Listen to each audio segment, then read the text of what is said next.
Edinburgh, capital of Scotland, is a popular destination for tourists from around the world. It is also a place where education has long been held in high esteem, not least during the 18th and early 19th centuries, a period known as the Scottish Enlightenment. A statue of David Hume, philosopher, stands at the top of the High Street, and nearby is a memorial to Adam Smith, the renowned political economist. In addition to the study of philosophy and political economy, there was medicine, engineering, geology, chemistry, architecture, zoology, botany, sociology, agriculture, archaeology, and law. Edinburgh was truly a centre of learning. However, being a centre of learning did not mean Edinburgh was immune from other, less open and honest activities. Nearby is Deacon Brodie's, a public house, named after a respected Edinburgh cabinet maker and deacon councillor by day, but a gambler, housebreaker and thief by night. He ended his days on the gallows in 1788. Indeed, his story inspired Robert Louis Stevenson to write his famous classic story, Dr. Jekyll and Mr. Hyde. Later, Edinburgh's medical school came under the spotlight in 1828 when a Dr. Robert Knox was found to have purchased cadavers for dissection during his lectures at a private anatomy school in Surgeons Square. The bodies had been provided by William Burke and William Hare under somewhat suspicious circumstances. Hare was granted immunity from prosecution to testify against Burke, who was later hanged for one of the murders, whilst Dr. Knox was forced out of Edinburgh and moved to London, where he died in 1862. Of course, such underhand dealings could not occur in today's Edinburgh. Or could they? Just off the High Street is Fleshmarket Close. Its name reminds us that it was once a butcher's market where meat would have hung, with blood dripping down the steep alleyway, into the Knoll Lock, now the site of Princes Street Gardens.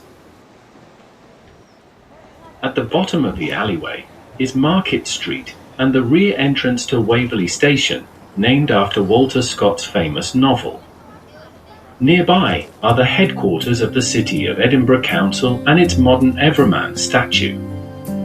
This is also the headquarters of the city's Education, Children and Families Department, and the focus of this video. There are currently school inspection systems in Scotland, England, Wales and Northern Ireland, which aim to improve the quality of education throughout the United Kingdom. However, inspections can also unfairly harm schools and staff, as detailed in media coverage. Here are just some of the headlines in recent years.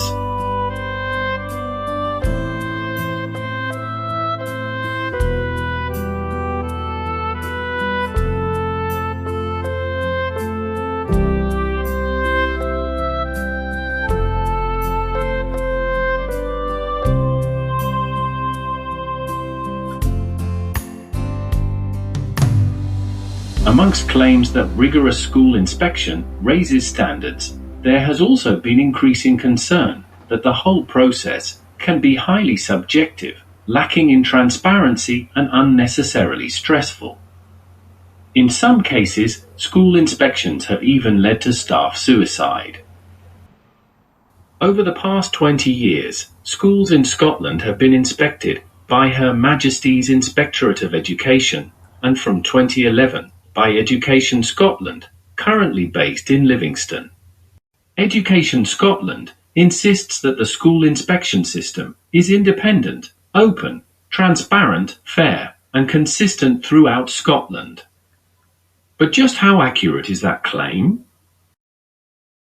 Following a Freedom of Information request, it was discovered that a pre-inspection report had been secretly altered before being sent on to the school inspectorate. The original report, which was positive, balanced, fair, and based on all available data, was kept as the official record at the City of Edinburgh Council's headquarters. The altered version, containing changes based on no objective evidence whatsoever, was sent on to the school inspectorate. Initially, no one at the City of Edinburgh Council could offer any explanation for this anomaly, and no one at the school inspectorate could remember who had sent them the altered pre-inspection report. Eventually, following an investigation by a former member of the directorate, it was decided that an early draft of the pre-inspection report must have been filed by mistake. No explanation was given as to why that would happen. Later, a new explanation was offered by the chief executive. An earlier version of the pre-inspection report was judged by the head of quality assurance to be overgenerous in some of its conclusions, and she adjusted the report to better reflect the council's view of the school and its leadership. However, this explanation raises more questions than it answers. No objective evidence was available to justify the alterations to the pre-inspection report. No one seemed to know where the council's view of a school and its leadership was kept, or how it could differ from the council's own official, published evaluation reports. No one could explain how a senior officer could be authorized to secretly alter reports without any other staff being aware of the practice. And no one was prepared to inform schools and parents about the practice of secretly altering pre-inspection reports. A senior member of the school inspectorate was a little more forthcoming in their explanation of the altered pre-inspection report when they wrote, "Whilst HMIE actively encouraged councils to be open with their schools, in the spirit of partnership, decisions as to whether the pre-inspection report was shared with a school were a matter for individual councils. Our experience was that many councils openly shared their pre-inspection reports, but some councils, including the City of Edinburgh Council, CEC, did not." They continue, As outlined above, the inspectorate has already changed procedures so that a pre-inspection report is no longer a requirement of the inspection process.